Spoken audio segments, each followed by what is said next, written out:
Assalamualaikum warahmatullahi wabarakatuh. Sahabat Azul rahimakumullah. Pada suatu hari, Khalifah Harun al-Rasyid mengadakan sayembara. Dia menaruh sebuah labu yang besar di tengah-tengah istananya dan meminta para hadirin untuk mengisinya dengan apapun yang mereka inginkan. Yang penting, labu tersebut harus terisi penuh. Para hadirin bingung karena ukuran labu tersebut sangatlah besar. Seorang demi seorang segera mencobanya. Ada yang mencoba mengisi dengan beras, ada juga yang mengisinya dengan kain. Namun semuanya gagal karena tidak cukup untuk mengisi labu yang sangat besar tersebut. Khalifah Harun al-Rasyid mulai merasa tidak sabar dan hampir membatalkan sayembara tersebut. Namun tiba-tiba, Abu Nawas muncul dengan langkah yang gembira. Dengan santainya, dia mendekati labu tersebut sambil membawa selembar kertas kecil. Semua orang di istana tersebut bertanya-tanya, bagaimana mungkin selembar kertas kecil bisa mengisi labu yang begitu besar. Abu Nawas kemudian melipat kertas tersebut menjadi bentuk burung dan diletakkannya di dalam labu. "Sudah terisi penuh, Tuan," kata Abu Nawas dengan senyum cerdiknya. Semua orang di istana itu terheran-heran. Mereka memprotes, mengatakan bahwa labu itu jelas-jelas masih kosong. Namun, Abu Nawas dengan tenang menjelaskan, labu ini sekarang sudah terisi penuh dengan kertas burung, udara dalam labu, dan kekaguman kalian semua. Khalifah Harun al-Rasyid pun tertawa terbahak-bahak. Dia mengakui kecerdasan Abu Nawas dan memberinya hadiah yang sangat besar. Kembali, Abu Nawas membuktikan kecerdasannya yang tiada tara.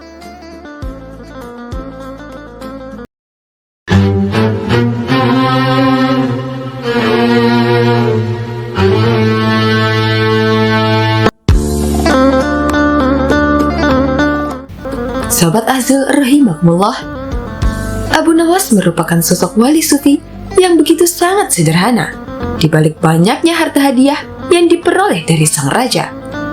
Abu Nawas sang wali sufi bahkan memiliki sebuah kebun yang cukup luas. Hasil panen yang lumayan banyak bisa membuatnya menjadi kaya. Namun hal tersebut tidak membuat kehidupan Abu Nawas sang wali sufi menjadi mewah. Abu Nawas tetap menjadi pribadi yang sangat sederhana. Terbukti bahwa Abu Nawas sang wali sufi tidak pernah memperlihatkan kekayaan harta, termasuk tanahnya yang luas itu. Abu Nawas sang wali sufi justru memanfaatkan hasil perkebunan tersebut untuk membantu orang-orang miskin di sekitarnya. Kesederhanaan Abu Nawas sang wali sufi juga terlihat dari segi rumah yang dimiliki bersama keluarganya. Di rumah tersebut tidak ada barang-barang berharga dan mewah yang terlihat di rumahnya. Akan tetapi, hal tersebut tak membuat rumahnya aman dari aksi kejahatan. Kisah ini berawal pada suatu saat ada seorang pencuri yang masuk ke rumah Abu Nawas secara diam-diam. Pencuri itu masuk ke rumah Abu Nawas melalui jendela belakang rumahnya. Beruntungnya, kala itu Abu Nawas sedang berada di dalam rumah. Saat melihat si pencuri itu, Abu Nawas pun kaget. Kemudian ia malah bersembunyi secara diam-diam agar si pencuri itu tidak mengetahuinya. Abu Nawas terus mengawasi pencuri itu yang sudah mulai memasuki ruang tengah rumahnya. Terlihat si pencuri itu sedang mencari-cari barang berharga di rumah Abu Nawas. Pencuri itu mengobrak-abrik semua isi rumah Abu Nawas. Melihat pencuri itu mengobrak-abrik setiap ruangannya, Abu Nawas yang dari tadi melihatnya menjadi risau.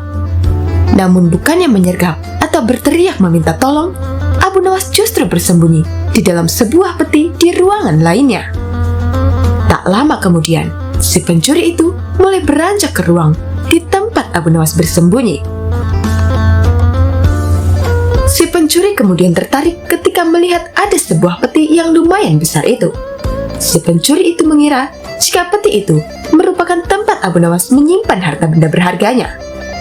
Tak ingin membuang kesempatan, si pencuri segera menghampiri peti tersebut. Namun alangkah terkejutnya si pencuri itu ketika membuka peti tersebut. Ia melihat Abu Nawas sedang bersembunyi di dalam peti tersebut. Pencuri itu lantas bertanya kepada Abu Nawas, "Hei, apa yang kau lakukan di dalam situ?" Tanya si pencuri kepada Abu Nawas. "Aku sedang bersembunyi darimu," jawab Abu Nawas dengan malu-malu. "Bersembunyi? Memangnya kenapa?" Pencuri itu bertanya lagi. "Aku malu kepadamu, karena aku tidak memiliki apapun yang dapat kau curi. Itulah mengapa aku bersembunyi di dalam kotak ini," jawab Abu Nawas. Mendengar jawaban Abu Nawas, si pencuri itu pun langsung pergi meninggalkan rumah Abu Nawas dengan tangan kosong. Ia sangat kecewa dan juga keheranan. Mengapa Abu Nawas yang sering diberi hadiah oleh Baginda Raja dan memiliki kebun yang luas, ladang yang luas, tidak memiliki barang berharga di rumahnya? Kemudian pencuri itu akhirnya menyadari kalau Abu Nawas memang orang yang benar-benar sangat sederhana dan suka membantu orang. Karena itulah Abu Nawas tidak suka menumpuk dan memamerkan harta yang dimilikinya. Abu Nawas sang wali sufi lebih memilih menyedekahkan hartanya kepada orang-orang miskin yang ada di sekitar rumahnya. Wallahu a'lam bishawab.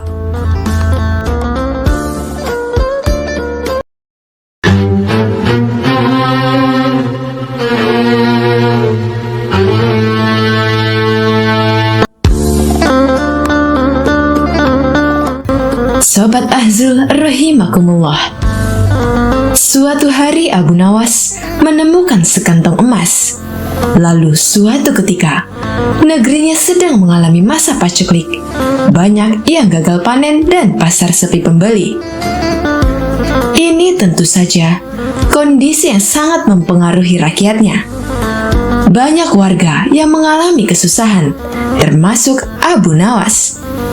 Dia dan istrinya terkadang harus berpuasa karena tidak ada makanan. Suatu ketika Abu Nawas berjalan-jalan di pasar untuk menghilangkan rasa jenuhnya dan tiba-tiba menemukan kantong hitam berisi uang dan langsung ditanam di dalam tanah. Abu Nawas merenung sepanjang malam. Pikirannya bertanya-tanya, apakah uang di dalamnya akan diambil atau tidak? Hatinya berpikir untuk mengambilnya karena keluarganya sedang mengalami kelaparan. Namun Abu Nawas teringat bahwa memakan harta haram bisa mendapat siksa kubur di dunia dan akhirat.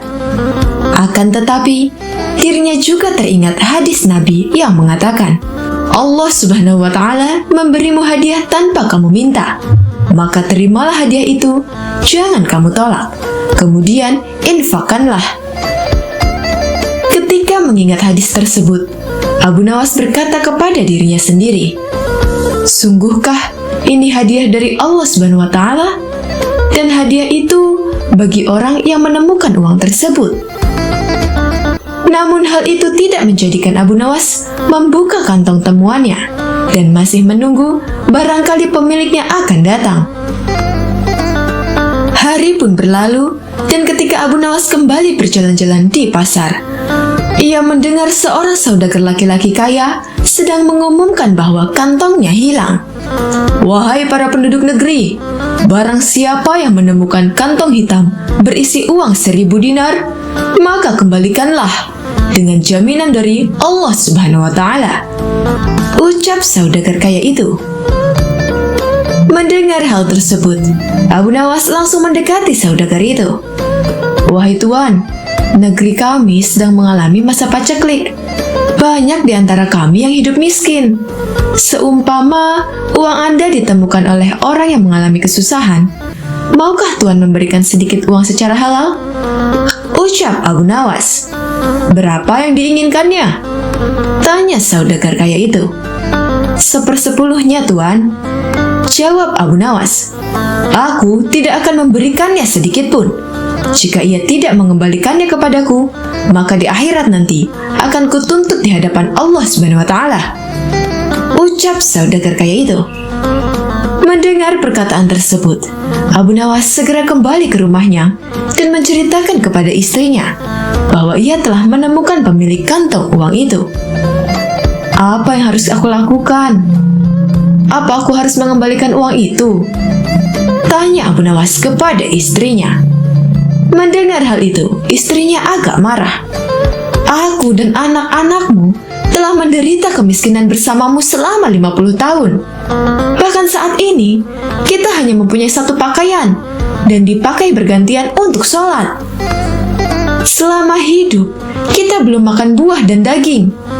Datangilah pemiliknya, desaklah dia agar memberikan 1/10 dari uangnya itu. Jika ia tidak setuju, maka mintalah 1/100-nya. Tapi jika masih tidak setuju, maka mintalah 1/1000-nya, yang berarti menerima 1 dinar. Karena 1 dinar lebih baik daripada tidak sama sekali," ujar sang istri. Mendengar penjelasan istrinya itu, Abu Nawas lalu pergi kembali menemui saudagar kaya di pasar. "Hai Tuan, sebenarnya sayalah penemu kantong berisi uang itu. Apakah Tuan bersedia memberikan sedikit uang tersebut kepada saya? Meskipun hanya 1 dinar saja. Karena beberapa hari ini, keluarga saya belum makan, Tuan," jelas Abu Nawas. Namun saudagar kaya itu tetap pada pendiriannya untuk tidak memberikan uang tersebut. Maka diajaklah saudagar itu ke rumah Abu Nawas. Setibanya di rumah, Abu Nawas menyerahkan kantong tersebut. "Benarkah ini kantong Tuan?" tanya Abu Nawas. "Ya, benar," jawab saudagar kaya itu. Kemudian lelaki tersebut membuka kantongnya dan menghitung jumlah uangnya. Jumlahnya masih tetap utuh, yaitu 1000 dinar. Lalu saudagar kaya itu pamit pulang kepada Abu Nawas. Tapi belum juga melewati pintu keluar, tiba-tiba ia berhenti dan berkata, "Wahai orang tua, aku akan menceritakan kepadamu mengenai kantong ini. Ayahku berpesan kepadaku untuk membagikan 1/3-nya kepada orang yang berhak menerimanya, dan aku juga disuruh menjual warisan ternak lalu menginfakkannya. Sebagian lagi aku gunakan untuk pergi haji. Maka aku pun melaksanakan wasiat itu, dan wasiat untuk membagikan 1/3 uang dari kekayaanku. Uang tersebut aku letakkan di kantong ini. Lalu aku pergi ke kota untuk mencari orang yang benar-benar miskin. Namun aku tidak menemukan seorang pun yang lebih berhak daripada Anda. Maka ambillah uang di kantong ini, Tuan. Semoga Allah Subhanahu wa Ta'ala memberkahimu," terang saudagar tersebut. Mendengar hal itu, Abu Nawas pun bersyukur kepada Allah Subhanahu wa Ta'ala. Kesabaran dan kejujurannya saat menemukan uang tersebut ternyata mendapat jalan lain dari Allah Subhanahu wa Ta'ala. Ternyata saudagar kaya tersebut tidak hanya memberikan 1/100 yang dimintanya, melainkan semua uang yang ada di kantong tersebut.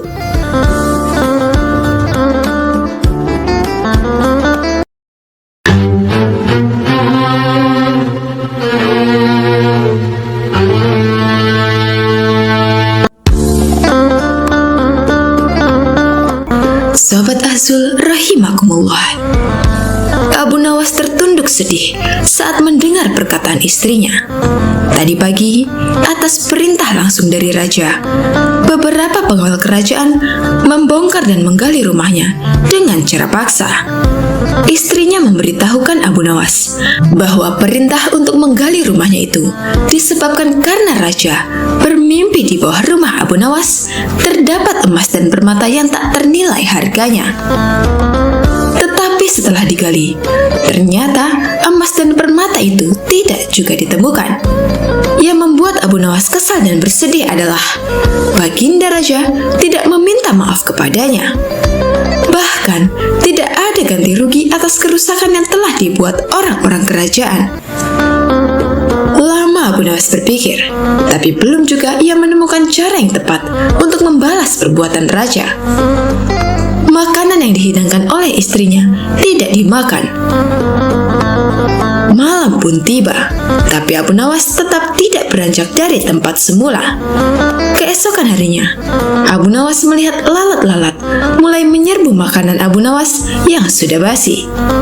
Tiba-tiba, ia tersenyum gembira. Abu Nawas berkata pada istrinya, "Tolong ambilkan kain penutup makananku dan sebatang besi." "Untuk apa?" tanya istrinya bingung. "Aku akan membalas perbuatan raja yang seenaknya merusak rumah kita," jawab Abu Nawas. Dengan wajah berseri-seri, Abu Nawas berangkat menuju istana. Tiba di istana, Abu Nawas memberi salam hormat dan berkata kepada raja, "Maaf Baginda, aku menemuimu untuk mengadukan perlakuan tamu-tamu yang tak diundang.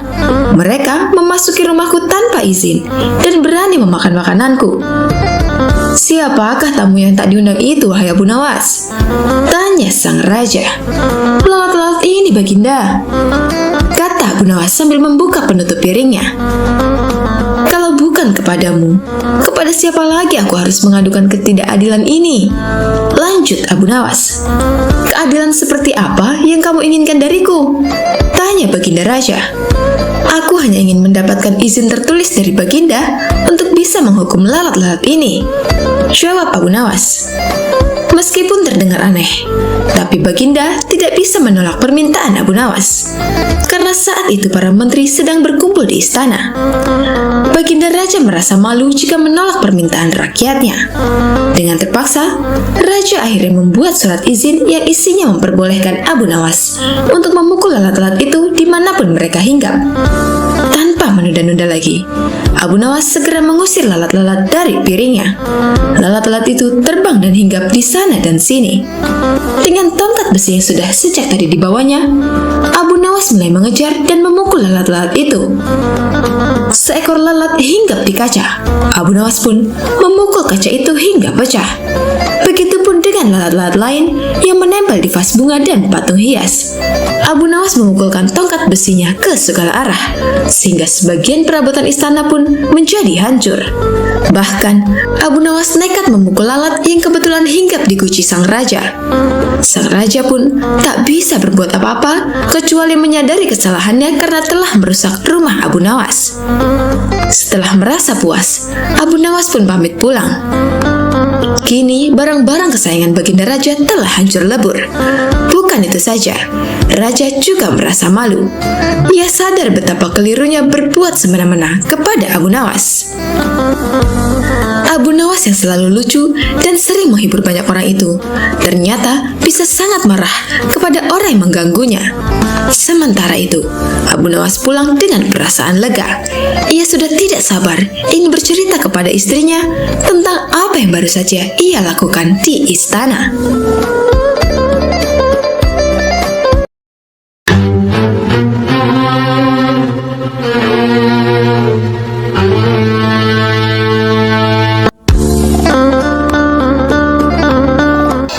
Sobat Azul rahimakumullah. Suatu hari, Abu Nawas berjalan melewati pasar dan melihat penjual kue yang memajang dagangannya. Aroma kue yang menggoda tersebut membuat Abu Nawas ingin mencicipinya. Namun, ia tidak memiliki uang sama sekali. Abu Nawas pun memutar otaknya. Dengan langkah penuh percaya diri, ia berdiri di dekat penjual kue tersebut. Kemudian ia mengangkat kedua tangannya ke langit dan mulai berdoa dengan suara lantang. "Ya Allah, berikanlah aku rezeki hari ini. Kalau tidak, ambillah saja rezeki penjual kue ini dan limpahkan kepadaku," seru Abu Nawas, membuat orang-orang di sekitar pasar mulai memperhatikannya. Mendengar doa tersebut, penjual kue itu pun terkejut dan mulai merasa takut. Ia khawatir rezekinya benar-benar diambil. Apalagi ucapan Abu Nawas terdengar begitu meyakinkan. Tak ingin ingin mengambil resiko. Penjual kue itu segera memberikan beberapa kue kepada Abu Nawas. "Wahai Abu Nawas, ambillah ini dan pergilah. Jangan berdoa seperti itu lagi," ujar penjual kue dengan nada cemas. Abu Nawas menerima kue tersebut dengan senyum lebar. Ia kemudian pergi sambil menikmati kue-kue itu dengan santainya, meninggalkan para pedagang dan pembeli di pasar yang tertawa melihat kecerdikannya. Kisah ini menggambarkan sisi humor dari kehidupan Abu Nawas. Ia tidak hanya dikenal sebagai sosok yang bijak, tetapi juga memiliki cara unik untuk menghadapi setiap situasi. Namun di balik kelucuannya, cerita ini memiliki pesan tersirat. Doa adalah sesuatu yang sakral, dan memanfaatkannya dengan cara seperti itu tentu bukan hal yang dianjurkan. Tindakan Abu Nawas tersebut menunjukkan keahliannya dalam membaca situasi dan memanfaatkan peluang. Meski demikian, kisah ini sebaiknya hanya dijadikan hiburan semata, bukan untuk ditiru dalam kehidupan nyata.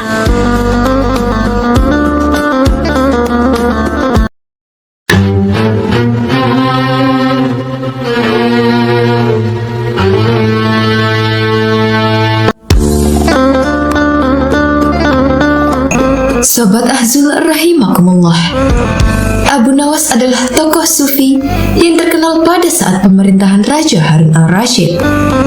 Selain dikenal sebagai tokoh sufi, Abu Nawas juga dikenal sebagai orang tak pernah kehabisan akal menjawab pertanyaan sang baginda raja. Abu Nawas sendiri adalah orang yang takut pada hewan beruang. Saat itu, Abu Nawas diminta oleh sang raja berburu beruang bersamanya. Padahal sang baginda raja sudah tahu bahwa Abu Nawas sangat takut dengan beruang. Namun pada saat itu, siapa saja yang tidak melaksanakan perintah baginda raja, maka akan mendapatkan hukuman. Abu Nawas pun bingung karena tidak dapat menolak permintaan dari baginda raja. Dalam perjalanan menuju hutan untuk berburu beruang, tiba-tiba cuaca menjadi mendung. Dengan segera, baginda pun memanggil Abu Nawas, dan Abu Nawas mendekati baginda raja. "Tahukah mengapa engkau aku panggil?" kata sang baginda raja. Abu Nawas pun menjawab, tidak mengetahuinya mengapa baginda raja memanggilnya. Baginda raja menjelaskan pada Abu Nawas bahwa cuaca sedang mendung, sebentar lagi akan turun hujan. Namun hutan masih jauh dari tempat rombongan Abu Nawas dan baginda raja. Sang baginda raja pun menjelaskan bahwa Abu Nawas akan diberikan kuda yang lambat, sedangkan sang raja bersama rombongan yang lain akan diberikan kuda yang cepat. Dan sang baginda raja memerintahkan Abu Nawas tetap menjaga pakaiannya agar tetap kering meski hujan turun. Baginda raja juga memerintahkan pada saat jam istirahat tiba, ia meminta semua rombongan agar kembali ke tempat peristirahatan. Dengan begitu, semua pasukan berpencar seperti apa yang telah diperintahkan sang baginda raja. Sedangkan Abu Nawas menyusuri jalan menuju hutan dengan kudanya yang lamban. Dan akhirnya, Abu Nawas sadar bahwa sang baginda raja telah menjebaknya. Tak lama setelah itu, hujan pun turun. Baginda raja bersama rombongannya basah kuyup akibat derasnya hujan. Mereka pun pergi ke tempat peristirahatan karena sudah memasuki jam istirahat makan siang. Belum sampai baju sang baginda raja bersama rombongannya kering, Abu Nawas pun sampai pada tempat peristirahatan. Baginda raja dan pengawalnya terheran-heran karena melihat baju Abu Nawas tetap kering. Padahal kuda Abu Nawas sangatlah lamban, tidak mungkin pergi berteduh untuk dengan cepat. Pada hari berikutnya, sang baginda raja bersama rombongannya meminta untuk menaiki kuda yang lamban, sedangkan Abu Nawas menaiki kuda yang cepat. Namun hujan pun turun dengan derasnya seperti hari sebelumnya. Alhasil, baju baginda raja bersama rombongannya pun basah kuyup. Ketika jam makan siang tiba, baginda melihat Abu Nawas lebih dulu sampai di tempat peristirahatan.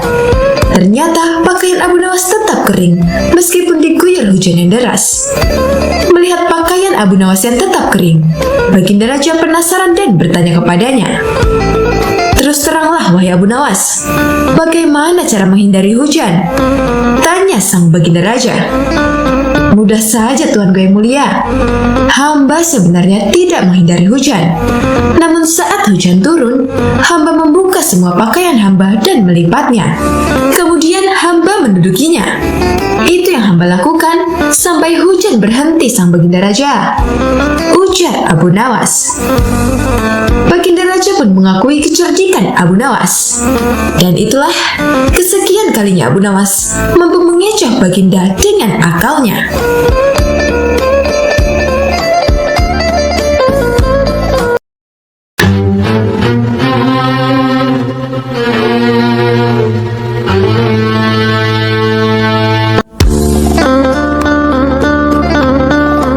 Sobat Azul rahimakumullah, Abu Nawas selama hidupnya syarat akan cerita lucu dan menghibur. Perilakunya yang sulit ditebak seringkali membuat penduduk bahkan raja kesal kepadanya. Tak heran jika Abu Nawas sering pula menjadi buruan pasukan kerajaan karena perintah raja. Pernah dikisahkan bahwa Abu Nawas menjadi buronan raja dengan mengerahkan seluruh pasukannya. Namun Abu Nawas saat itu lolos dan berpesan pada istrinya jika meninggal dunia agar dimaafkan oleh sang raja.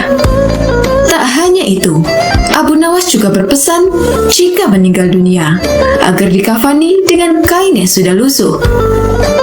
Singkat cerita, ketika Abu Nawas benar-benar telah meninggal dunia, istrinya mengabulkan permintaannya dengan mengkafaninya menggunakan kain yang sudah lusuh. Kain kafan yang dipakaikan untuk Abu Nawas merupakan kain lama yang telah berubah warna tidak putih lagi. Akhirnya ketika di alam kubur, datanglah malaikat Mungkar dan Nakir untuk bertanya kepadanya. Saat itu pula, langsung malaikat Mungkar dan Nakir bertanya kepada Abu Nawas tentang siapa Tuhanmu. Abu Nawas yang tahu akan mendapatkan banyak pertanyaan, coba mengelabui malaikat Mungkar dan Nakir.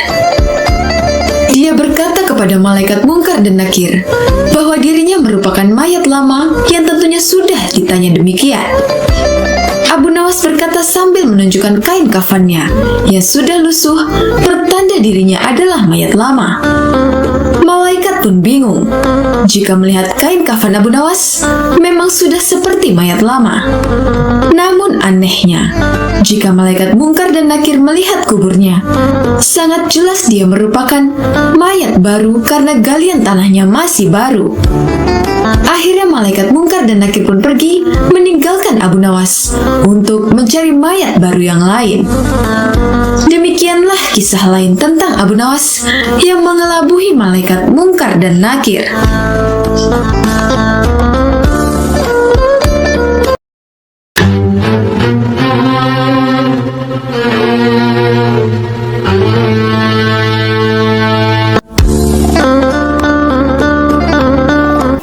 Sobat Azul rahimakumullah, suatu ketika Abu Nawas tanpa sengaja membuat kesalahan yang menyebabkan baginda raja sangat marah.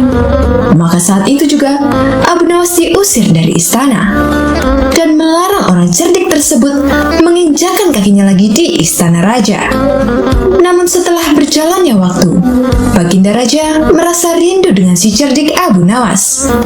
Sebab sudah 7 bulan berlalu, baginda raja tidak bertemu dengan Abu Nawas semenjak dilarang lagi pergi ke istananya. "Sepertinya Abu Nawas memang marah kepadaku," pikir baginda raja. Maka suatu hari, baginda raja mengutus seorang ajudan untuk pergi ke rumah Abu Nawas dan menyuruhnya datang ke istana. Namun setelah sang ajudan sampai di rumah Abu Nawas, orang cerdik tersebut menolak menemui baginda raja dengan alasan yang sangat tidak masuk akal. Ketika didatangi ajudan sang raja, Abu Nawas menolak pergi ke istana dengan alasan sedang hamil. "Mohon maaf, tolong sampaikan kepada baginda, aku sedang hamil dan akan segera melahirkan," jawab Abu Nawas kepada utusan baginda. Selain itu, Abu Nawas juga mengatakan kepada utusan sang raja bahwa dirinya sedang menunggu dukun beranak untuk mengeluarkan bayinya. Dan juga katakan kepada Baginda Raja, "Aku sedang menunggu dukun beranak untuk mengeluarkan bayiku ini," kata Abu Nawas lagi. Akhirnya utusan sang raja kembali ke istana dan menyampaikan kepada Baginda Raja apa yang dikatakan oleh Abu Nawas. Hal ini lantas membuat Baginda Raja begitu keheranan, sebab baru kali ini ia mendengar ada laki-laki yang bisa hamil.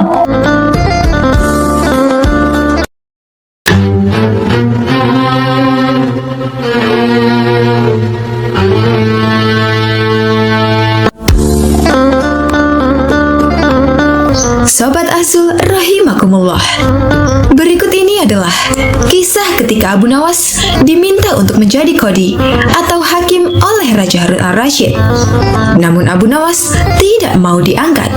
Akhirnya dia bisa menolak permintaan raja dengan cara yang sangat cerdik. Adapun kisahnya adalah sebagai berikut. Suatu hari, Raja Harun al-Rasyid mengadakan rapat dengan para menterinya untuk mengangkat Abu Nawas menjadi hakim. "Apa pendapat kalian mengenai Abu Nawas yang hendak kuangkat menjadi hakim?" kata raja. Melihat keadaan Abu Nawas yang semakin parah otaknya, "Maka sebaiknya tuanku mengangkat orang lain saja untuk menjadi qadhi," jawab sang menteri.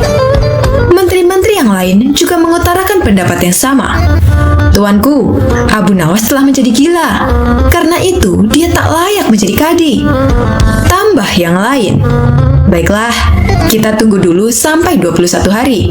Karena bapaknya kan baru saja mati. Jika tidak sembuh-sembuh, kita mencari qadhi yang lain saja," jawab sang raja. Namun setelah 1 bulan berlalu, Abu Nawas masih dianggap gila. Maka Sultan Harun al-Rasyid mengangkat orang lain menjadi qadhi kerajaan Baghdad. Konon, dalam suatu pertemuan besar, ada seseorang bernama Fulan yang sejak lama berambisi menjadi qadhi. Dia mempengaruhi orang-orang di sekitar Baginda untuk menyetujuinya jika ia diangkat menjadi seorang qadhi. Maka tatkala ia menunjukkan dirinya menjadi qadhi kepada Baginda Raja, maka dengan mudah Baginda pun menyetujuinya. Begitu mendengar Fulan diangkat menjadi qadhi, maka Abu Nawas mengucapkan rasa syukur kepada Allah Subhanahu wa Ta'ala. "Alhamdulillah, aku telah terlepas dari bala yang mengerikan.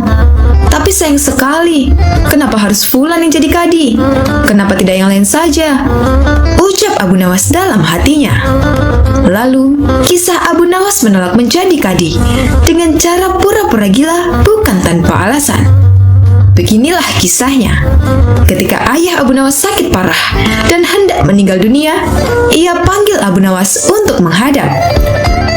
Abu Nawas pun datang mendapati bapaknya yang juga pernah menjadi seorang hakim atau qadhi. "Hai anakku, aku sudah hampir mati.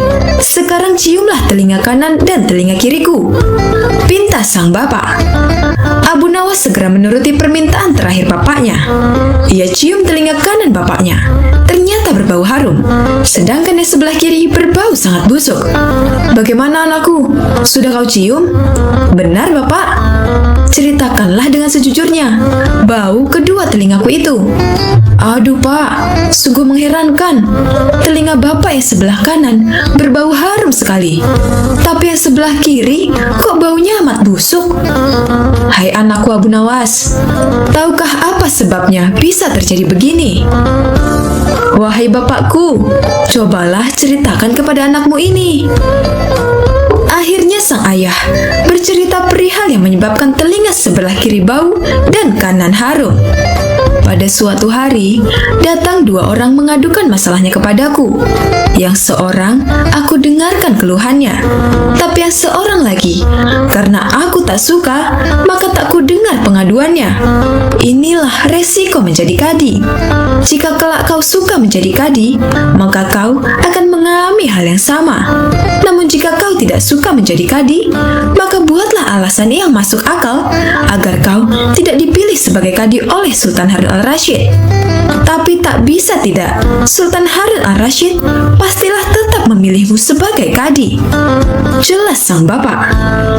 Akhirnya terungkaplah sebab Abu Nawas pura-pura menjadi gila, yakni hanya untuk untuk menghindarkan diri agar tidak diangkat menjadi kadi yang memutus suatu perkara.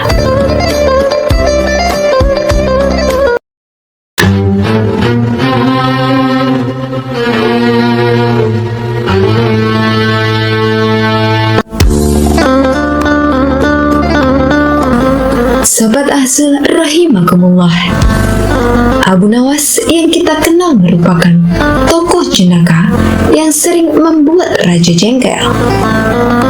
Banyak ide-ide cemerlang yang sering dia keluarkan untuk bisa membuat orang lain, bahkan raja, terkelabui.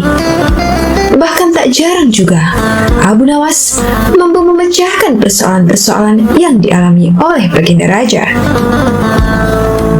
Dikisahkan bahwa raja sempat kesal kepada Abu Nawas, namun kebingungan bagaimana caranya agar bisa menghukum Abu Nawas. Akhirnya raja menemukan ide, yakni jika dengan mencari ulama atau orang pintar untuk menandingi Abu Nawas. Konon, didapatlah ulama tersebut yang kemudian mematahkan ramalan Abu Nawas tentang kematian raja. Singkat cerita, raja yang dibantu ulama tersebut menyiapkan segala sesuatu untuk menangkap Abu Nawas. Hingga akhirnya Abu Nawas terjerembab pada siasat ulama tersebut yang membuat Abu Nawas melakukan kesalahan. Abu Nawas pun akhirnya ditangkap dan dimasukkan ke dalam sel hukuman untuk dihukum panjung. Sesaat lagi Abu Nawas akan dihukum mati. Sahabat dan orang-orang yang pernah ditolong Abu Nawas merasa bersimpati. Namun derai air mata mereka tidak akan mampu menghentikan hukuman mati pada Abu Nawas. Raja terlihat sangat bahagia sejak Abu Nawas ditangkap dan menikmati kemenangan tersebut. Banyak orang yakin bahwa Abu Nawas akan dihukum panjung. Namun ada satu orang yang tidak yakin bahwa Abu Nawas akan mati dipanjung, yakni istri Abu Nawas. Orang-orang tampak makin was-was menjelang pelaksanaan hukuman itu. Namun Abu Nawas justru tambah tenang. Raja yang melihat Abu Nawas tampak tenang berfirasat bahwa itu hanya tipu daya Abu Nawas saja dan dirinya tak ingin kembali terkecoh. Namun Abu Nawas berkeyakinan selama nyawa masih melekat di badan, maka harapan masih akan menyertai. Dia percaya bahwa Tuhan akan tetap bersamanya. Hal seperti ini yang tidak dimiliki oleh raja. Saat akan dieksekusi mati oleh raja, Abu Nawas diberi satu permintaan terakhir yang bisa didapatkan. Abu Nawas meminta, jika pilihannya salah, maka dia siap dihukum panjung. Namun jika pilihannya benar, maka dia harus dihukum gantung. Sebenarnya raja paham, ini sebuah jebakan dari Abu Nawas. Dengan berhati-hati, raja tetap menuruti keinginan tersebut dan mempersilahkan menyebutkan keinginannya. Dengan berteriak, Abu Nawas berkata dirinya memilih hukum panjung, dan teriakan itu didengar oleh warga yang menyaksikan. Usai berteriak, Abu Nawas berkata pada raja, apakah ada yang salah dengan pilihannya dihukum panjung? Raja paham itu tidak salah dan raja harus memenuhi dengan hukuman gantung, yang artinya mengalihkan teriakan Abu Nawas barusan, di mana Abu Nawas berteriak hukuman panjung. Namun karena itu pilihan tidak salah, maka raja harus menghukum gantung. Lagi-lagi, raja dibuat bingung di hadapan banyak orang oleh Abu Nawas, yang akhirnya raja memilih mengampuni Abu Nawas. Sejak saat itu, raja berkata bahwa Abu Nawas memang orang cerdik dan selalu bisa membuat raja tersenyum. Raja memanggil ajudannya, mengambil sejumlah uang untuk hadiah kepada Abu Nawas, dan mempersilahkan dia pulang. Tak hanya itu, Abu Nawas juga raja minta agar seringkali berkunjung kepadanya di istana. Demikianlah kisah Abu Nawas yang lolos dari hukuman mati sang raja.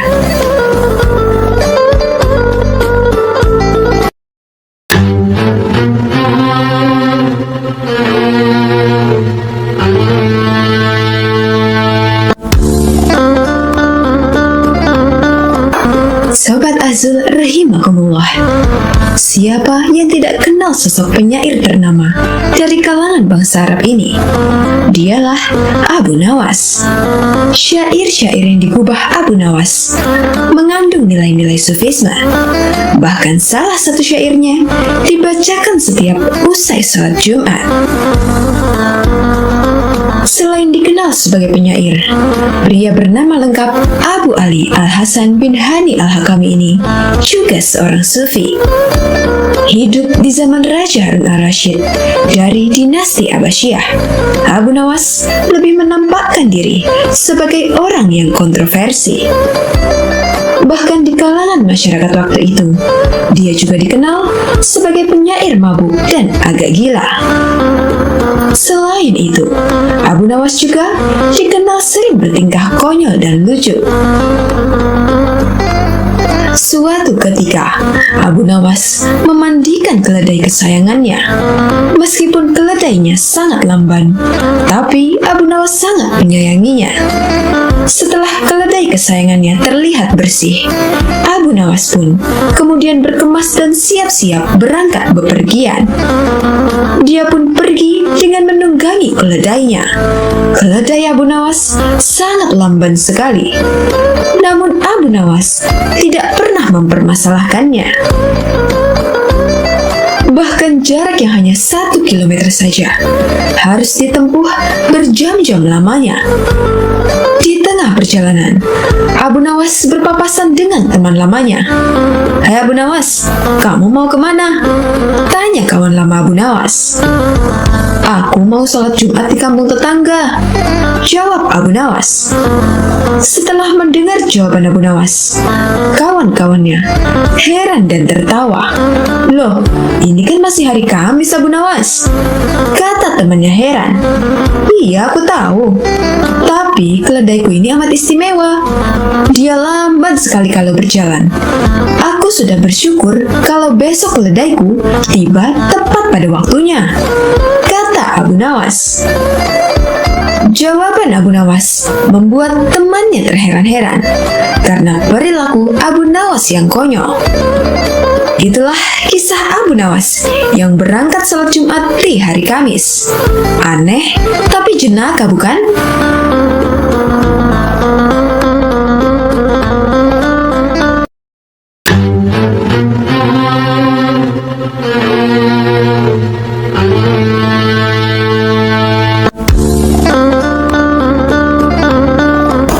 Sobat Azul rahimakumullah, banyak yang mengenal Abu Nawas sebagai orang yang sering bertingkah lucu dan konyol.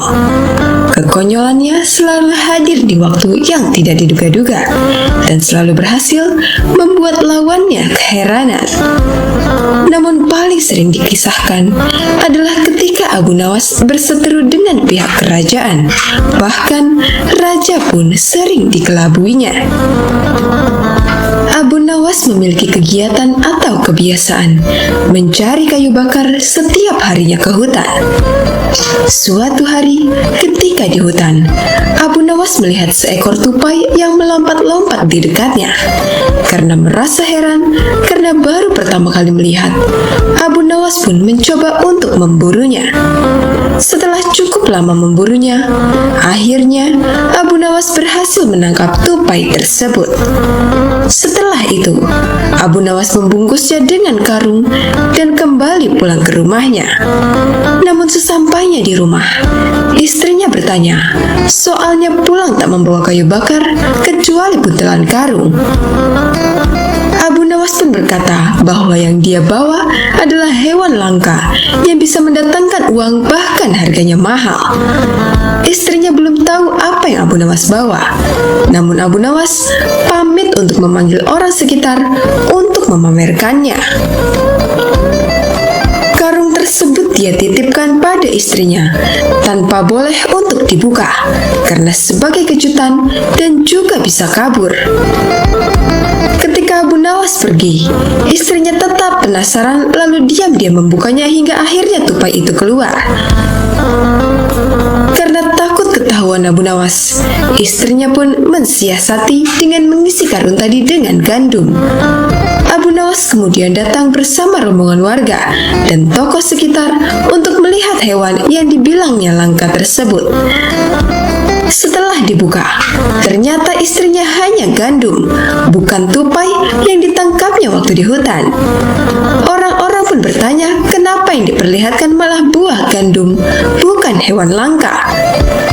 Tak kehilangan akal, Abu Nawas coba alihkan perhatian dan bilang bahwa gandum tersebut dipungutnya di depan rumah orang-orang. Ditambahkan, jika semua gandum yang orang-orang buang dikumpulkan, betapa bermanfaatnya bagi mereka. Abu Nawas pun meminta persetujuan agar yang membuang gandum mendapat hukuman hakim. Semua hadirin setuju dan akan melaporkan usulan Abu Nawas kepada hakim sebagai sebuah ide bagus agar tidak ada lagi kekurangan makanan. Akhirnya Abu Nawas merasa lega karena mampu mengecoh rombongan tersebut. Namun tetap heran kenapa karungnya malah berisi gandum. Keesokan harinya, Abu Nawas kembali mencari kayu bakar ke hutan dan lagi-lagi bertemu dengan tupai tersebut. Dengan rasa heran dan kesal, Abu Nawas berkata, "Dasar binatang hantu yang bisa menjelma menjadi gandum," ujarnya saat tupai tersebut melintas di dekatnya.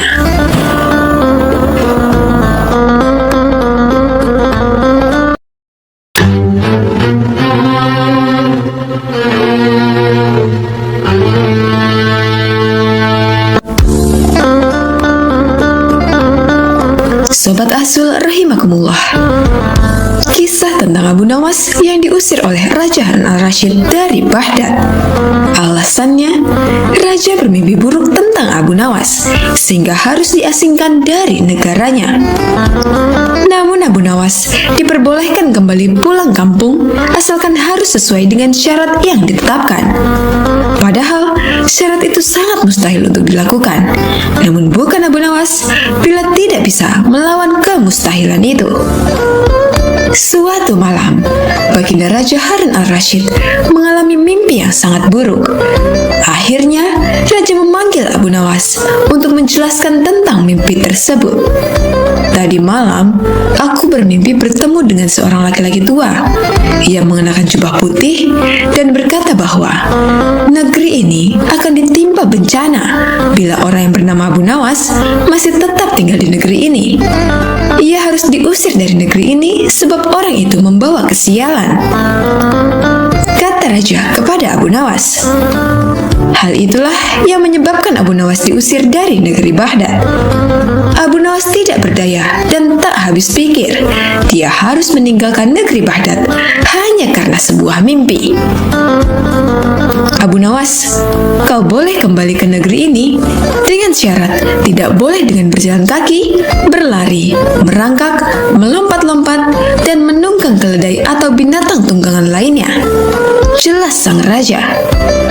Akhirnya, Abu Nawas mulai meninggalkan rumah dan istrinya dengan membawa bekal secukupnya. Istri Abu Nawas hanya bisa mengiringi kepergian suaminya dengan derayan air mata. Sudah 2 hari penuh, Abu Nawas mengendarai keledainya. Bekal yang dibawanya sudah mulai menipis. Abu Nawas tidak terlalu meresapi pengusiran dirinya dengan kesedihan yang terlalu mendalam. Sebaliknya, Abu Nawas merasa bertambah yakin bahwa Tuhan yang Maha Perkasa akan segera menolongnya keluar dari kesulitan yang sedang melilit pikirannya. Bukankah tiada seorang teman pun yang lebih baik daripada Allah Subhanahu wa Ta'ala dalam saat-saat seperti itu? Setelah beberapa hari Abu Nawas berada di negeri orang, ia mulai diserang rasa rindu yang menyayat-nyayat hatinya. Rasa rindu itu semakin lama semakin menderu-deru, seperti dinginnya Zamharir. Sulit untuk dibendung. Memang, tak ada jalan keluar yang lebih baik daripada berpikir. Tetapi dengan akal apakah ia harus melepaskan diri? Begitu tanya Abu Nawas dalam hati. Apakah aku akan meminta bantuan orang lain dengan cara menggendongku dari negeri ini sampai istana Baginda? Tidak. Tidak akan ada seorang pun yang sanggup melakukannya.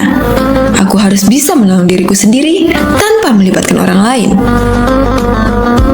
Pada Pada hari ke-19, Abu Nawas menemui cara lain yang tidak termasuk larangan baginda Raja Harun al-Rashid.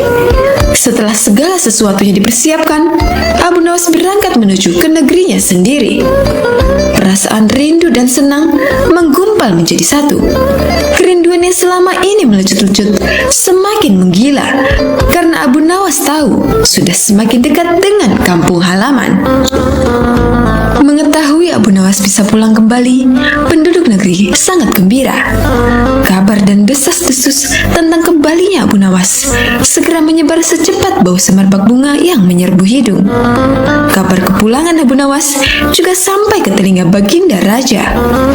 Baginda juga merasa gembira mendengar berita itu, tetapi dengan alasan yang sama sekali berbeda. Rakyat gembira melihat Abu Nawas pulang kembali karena mereka mencintainya. Sedangkan Baginda Raja gembira mendengar Abu Nawas pulang kembali karena beliau merasa yakin kali ini pasti Abu Nawas tidak akan bisa mengelak dari hukumannya. Namun Baginda amat kecewa dan merasa terpukul melihat cara Abu Nawas pulang ke negerinya. Baginda sama sekali tidak pernah membayangkan kalau Abu Nawas ternyata bergelayut di bawah perut keledai, sehingga Abu Nawas terlepas dari sanksi hukuman yang akan dijatuhkan kepadanya, karena memang tidak bisa dikatakan telah melanggar larangan Baginda Raja.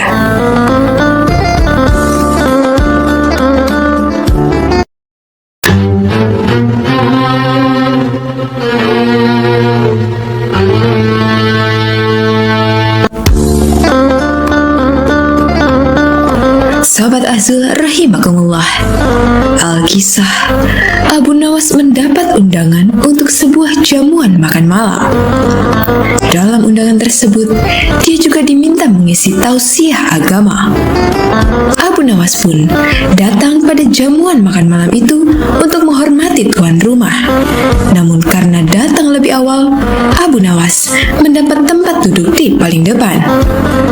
Duduk di kursi itu seakan-akan Abu Nawas menjadi orang terhormat. Beberapa saat kemudian, para undangan mulai berdatangan dan disusul oleh pejabat kerajaan yang terkejut karena di kursi bagian depan diduduki oleh Abu Nawas. Mendapati hal tersebut, si pejabat langsung protes dengan keras kepada panitia makan malam. Kenapa saya, pejabat kerajaan yang terhormat, mendapat tempat duduk di belakang dan justru Abu Nawas ada di depan? Protes pejabat itu. Pertanyaan Bapak harusnya langsung kepada Abu Nawas, ujar panitia tersebut. Pejabat itu berjalan ke depan menghampiri Abu Nawas dan berbisik bahwa yang pantas duduk di kursi itu adalah dirinya, pejabat kerajaan. Wahai Abu Nawas, engkau tidak pantas duduk di kursi depan, karena yang pantas adalah diriku, pejabat kerajaan. Mendapat teguran sombong, Abu Nawas mulai bicara, dan kemudian terjadilah perdebatan yang menghebohkan orang yang hadir di jamuan makan malam tersebut.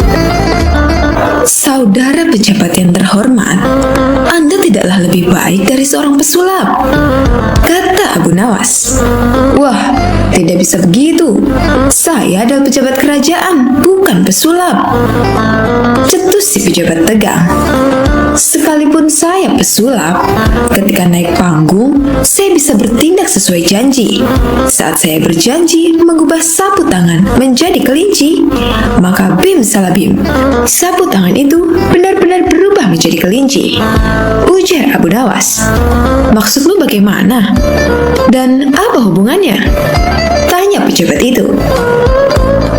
Anda saya katakan sebagai pesulap yang gagal karena Anda tidak bisa mengubah semua itu.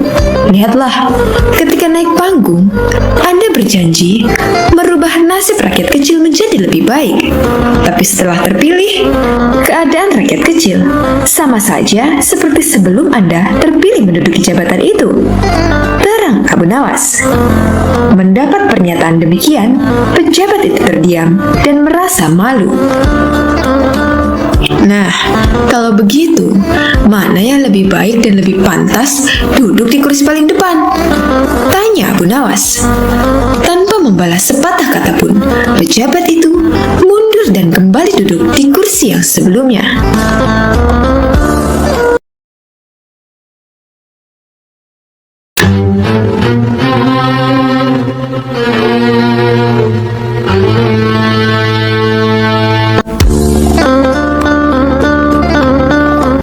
Sobat Ahzul rahimakumullah, Abu Nawas bertemu 3 orang cerdik. Ketika itu, ada 3 orang yang dikenal pintar dan cerdik, juga suka menantang orang-orang yang setara dengannya. Mereka pun gemar berkeliling ke banyak negeri. Ketika itu, 3 orang cerdik tersebut memasuki kampung Abu Nawas. Kemudian penduduk setempat berusaha menghalangi 3 orang itu, namun tidak tahu harus bagaimana lagi. Akhirnya, penduduk setempat melaporkannya kepada Abu Nawas, karena mereka yakin Abu Nawas bisa menandinginya. Kemudian Abu Nawas pun setuju. Dengan senang hati, ia akan mengadu kepintaran dengan 3 orang yang dikenal cerdik tersebut. Saat itu, mereka adu kepintaran di sebuah lapangan, sehingga masyarakat bisa menontonnya. Satu dari 3 orang cerdik tersebut bertanya kepada Abu Nawas, "Di mana sebenarnya pusat bumi ini, wahai Abu Nawas yang bodoh?" Disebut bodoh, Abu Nawas ternyata tidak marah, justru membalasnya dengan senyuman. Lalu ia menjawabnya dengan nada santai, "Tentu itu mudah. Pusat bumi ada di bawah kakiku." Namun ketiga orang cerdik itu tidak terima dengan jawaban Abu Nawas. Orang pertama yang bertanya kepada Abu Nawas hanya terdiam setelah mendengar jawabannya. Selanjutnya orang kedua pun bertanya, "Berapakah jumlah bintang yang ada di langit?" Ternyata pertanyaan itu hampir sama dengan yang pertama, dan sudah dipastikan Abu Nawas bisa menjawabnya dengan sangat mudah. Abu Nawas pun menjawab, "Jumlah bintang-bintang yang ada di langit sama dengan jumlah bulu keledaiku ini." Kalau tidak percaya, silakan Anda hitung saja bulu keledaiku ini. Pasti Anda akan tahu kebenarannya. Kesal dengan jawaban Abu Nawas, orang ketiga dari kawanan itu lalu mengajukan pertanyaan kepada Abu Nawas, "Anda tahu bulu keledai? Coba, berapa jumlah bulu yang ada di keledai itu?" Tanya orang ketiga tersebut. Abu Nawas hanya tertawa meledek. Ia menganggap pertanyaan dari ketiga orang ini sangat tidak kreatif, karena semua pertanyaannya sama, yakni menanyakan jumlah. Jumlah bulu ekor keledai ini sama dengan jumlah rambut yang ada di jenggot Anda. Kalau Anda tidak percaya, silakan cabut satu persatu, ucap Abu Nawas. Sadar jika bulu jenggot dicabut satu persatu itu akan sakit, maka orang ketiga itu langsung terdiam dengan jawaban Abu Nawas. Ingin membalasnya, tapi tidak tahu apa yang harus ditanyakan lagi, karena ternyata Abu Nawas lebih cerdik dari dirinya.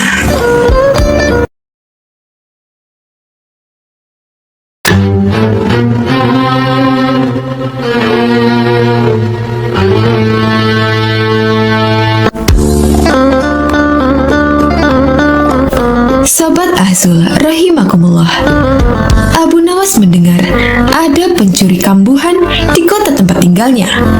Pencuri itu sebenarnya sering tertangkap oleh warga, tapi tidak pernah jera atas perbuatannya. Suatu hari, pencuri tersebut beraksi di rumah saudagar kaya raya. Saat menjarah barang-barang berharga, dia kepergok oleh si pemilik rumah. Saudagar tersebut langsung berteriak minta tolong. "Ada pencuri, ada pencuri!" teriak saudagar kaya itu. Tapi anehnya, si pencuri tampak terlihat tenang. Dia sama sekali tidak ada niatan kabur. Justru ia menghampiri warga yang tengah mengepungnya. Tentu saja warga langsung membekuknya. Bahkan ada beberapa orang yang hendak memukuli dan ada juga yang ingin melemparinya dengan batu. Di saat itulah datang menteri istana untuk mengamankan si pencuri. Kalian tidak boleh main hakim sendiri. Jangan sampai ada yang memukul si pencuri, apalagi melempari dia dengan batu, teriak Tuan Menteri kepada para warga. Tapi dia sudah sering kali mencuri, Tuan Menteri. Kami sangat geram dengan ulahnya. Biarkan kami memukulinya supaya dia jera, sahut salah seorang warga. Kita lempari batu saja ke kepalanya biar tidak meresahkan warga, timpal warga yang lain. Melihat emosi warga yang mulai tidak terbendung, Tuan Menteri lalu berkata, "Kalau ada yang berani menyakiti si pencuri ini, aku tidak segan-segan menghukum kalian. Kalian boleh memukul atau melempar batu ke pencuri ini, tetapi ada syaratnya." "Apa itu syaratnya? Kami sudah tidak sabar ingin menghukumnya," tanya para warga penasaran. "Syaratnya adalah siapa yang tidak pernah memiliki kesalahan boleh memukul atau melempari batu ke pencuri ini." Jelas Tuan Menteri menjelaskan dengan persyaratan tersebut. Para warga hanya terdiam, sebab mana mungkin ada manusia yang tidak punya salah. Bahkan anak kecil pun pernah melakukan kesalahan. Akhirnya para warga membubarkan diri, sementara si pencuri dibawa oleh Tuan Menteri dengan dalih akan diproses di pengadilan.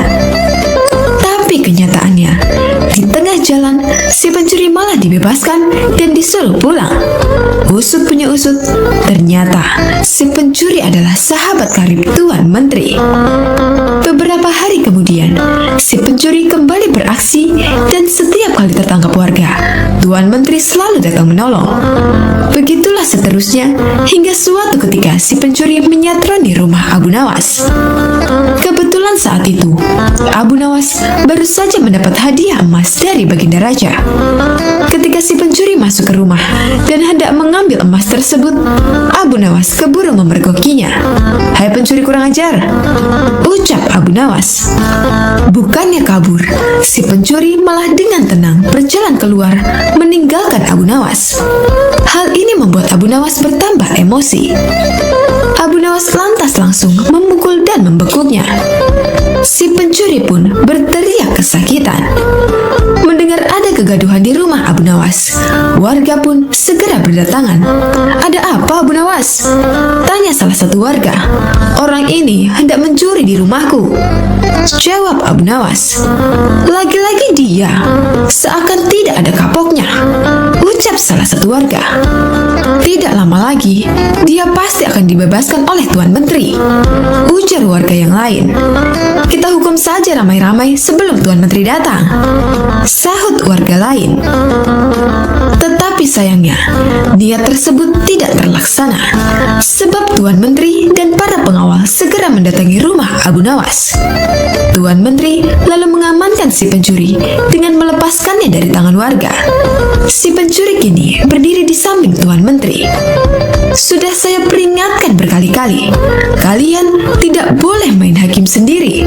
Kalau ada yang berani menyakitinya, aku tidak segan-segan menghukum kalian," ancam Tuan Menteri kepada para warga. Tapi bagi siapa saja yang tidak pernah memiliki kesalahan selama hidupnya, boleh memukul atau melempar batu ke pencuri ini. "Ayo, silakan, bila kalian merasa sok suci," bentak Tuan Menteri. Mendengar itu, para warga pun terdiam seketika.